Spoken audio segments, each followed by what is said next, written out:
அனைத்து தமிழ் சொந்தங்களுக்கும் வணக்கம்.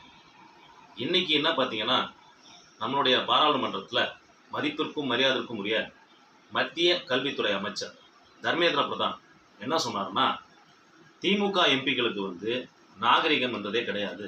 திமுக எம்பிக்கள் தமிழக மக்கள் மாணவர்கள் மேலே எந்த ஒரு நலனும் அவங்களுக்கு நடந்துடக்கூடாதுன்றதுல உறுதியாக இருக்கிறாங்க.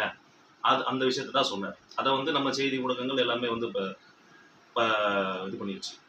இப்போ என்ன விஷயம்னா, ஒரு கட்சியோட தலைவரே பொய் பிரச்சாரம் பண்றாரு. என்னன்னு பிரச்சாரம் பண்றாரு? தமிழக மக்களை தான் அவர் நாகரிகமற்றவர்னு சொல்றாரு அப்படின்னு சொல்லி ஒரு பொய் பிரச்சாரம்.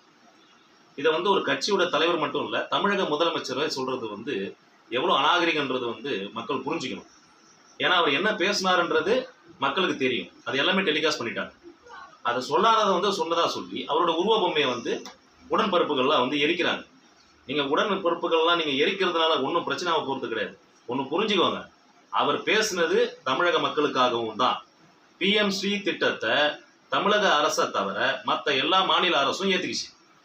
தமிழக அரசு மட்டும் ஏன் ஏத்துக்க மாட்டேங்குது அப்படின்றதுக்கு விளக்கத்தையும் சொல்லிட்டார்.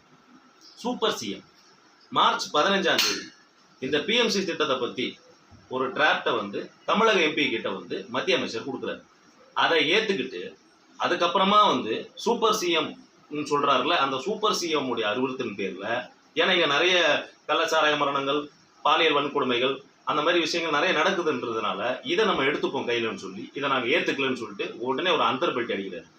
அந்த சூப்பர் சிஎம் காரணத்தினால இந்த மத்திய அரசுடைய பிஎம்சி திட்டத்தை தமிழகம் ஏத்துக்காதுன்னு சொல்லி இப்போ எம்பிக்கள் பாராளுமன்றத்தில் குரல் கொடுக்குறாங்க. அதை தான் அவர் சொல்றாரு. நீங்க மாத்தி மாத்தி பேசுறீங்க, என்னால என்கிட்ட ஆதாரம் இருக்கு, நீங்க கையெழுத்து போட்டு கொடுத்த அந்த ஆதாரம் எங்க கிட்ட இருக்குது, அதை என்னால் வெளியிட முடியும்னு சொல்லி சொல்றாரு. அதை முதல்ல புரிஞ்சுக்கிட்டு தேவையில்லாம பேசி அந்த 1961 இந்த திமுக பேசுற பொய்கள் எல்லாம் நம்பி மக்கள் ஏமாந்த மாதிரி இப்ப தயவு செஞ்சு நினைக்காதீங்க. ஏன்னா எல்லாருக்கும் மூல நூல் இப்ப வந்துருச்சு. அப்ப இருந்த மாதிரி இல்லை, இப்ப எல்லாருக்கும் மூலம் வந்துச்சு, தெளிவா இருக்கிறாங்க.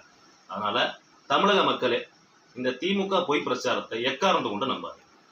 வாழ்க பாரதம், வாழ்க தமிழகம், வாழ்க தமிழ்.